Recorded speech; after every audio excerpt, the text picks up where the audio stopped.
సద్గురు జ్యోతిషాలయం వారి ఈ జ్యోతిషాస్త్ర రీత్యా ద్వాదశ రాశుల్లో ముందుగా మొట్టమొదటిది మేషరాశి.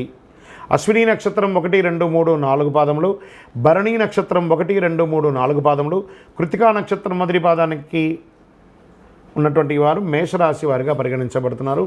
ఈ మార్చి నెల మీకు ఎలా ఉంటుంది చూద్దామా. మేషరాశి మిత్రులారా, ఇది మీకు ఒక మంచి నెలగా సూచించబడుతుంది. ఈ రాశి వారికి అధిపతి అయినటువంటి కుజుడు బలమైన స్థితిలో ఉన్నాడు. బుధుడు ఈ నెల అనుకూలంగా పనిచేసే అవకాశం ఏమాత్రం లేదు. సూర్యుడు 5వ ఇంట్లో ఉన్నాడు, 2వ ఇంట్లో బృహస్పతి ఉన్నాడు. శని తిరోగమనంలో మరియు సూర్యుడు ఇద్దరు లాభాలుగా ఉన్నారన్నమాట. ఉద్యోగంలో కొంచెం హ్యాపీగా సాగుతుంది.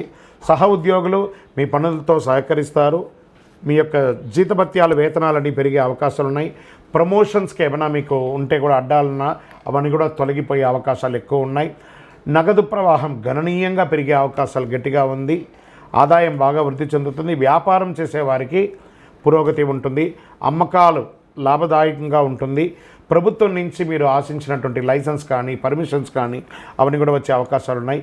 మీ యొక్క బిజినెస్ని expansion of your business franchise మోడల్లోనో లేకపోతే వివిధ ప్రాంతాల్లోనో లేదా విదేశీయ వాణిజ్యం చేయాలనుకున్న వాళ్ళకి కూడా ఇది చాలా బాగా ఉంటుందని కూడా చెప్పచ్చు. రియల్ ఎస్టేట్ వ్యాపారం వారికి కూడా కలిసి వస్తుంది. ఇల్లు, భూమి మరియు ఇవన్నీ మీరు కొనుక్కునే అవకాశాలు ఉన్నాయి. లేదా గృహప్రవేశం లేదా భూమి పూజ చేసే యొక్క యోగం మీకు కలగబోతుందని కూడా చెప్పచ్చు. సమాజంలో ప్రముఖులు, ముఖ్యస్తుల యొక్క పరిచయాలు పెరుగుతాయి. ఆర్థిక వ్యవహారాల్లో చాలా అనుకూలంగా ఉంటుంది. సమాజంలో పలుకుబడి ఉన్న వాళ్ళతో మీరు కొన్ని పనులు సాధించుకుంటారు. చేపట్టిన పనులు అన్నింటిలోనూ విజయం సాధిస్తారు. కుటుంబ సభ్యులతో శుభకార్యాలకు వెళ్ళే అవకాశాలు ఉన్నాయి. చిన్ననాటి మిత్రుల యొక్క కలయిక ఆనందాన్ని కలిగిస్తుంది. మీకు కొద్దిపాటి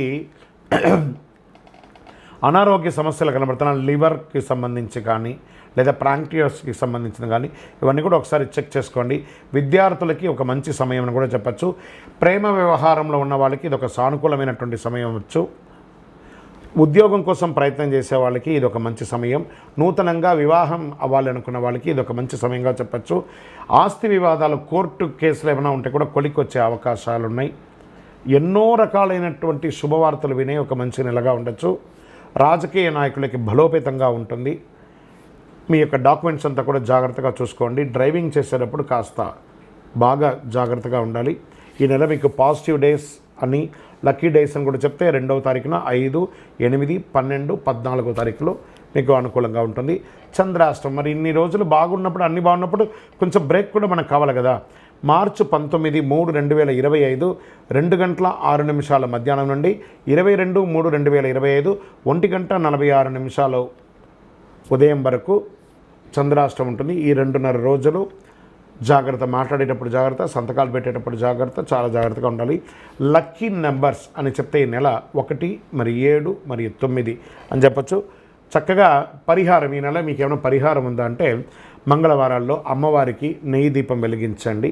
సుబ్రహ్మణ్య స్వామి వారికి పాలాభిషేకం చేయండి. ఆంజనేయ స్వామి వారికి తులసి మాల వేయండి.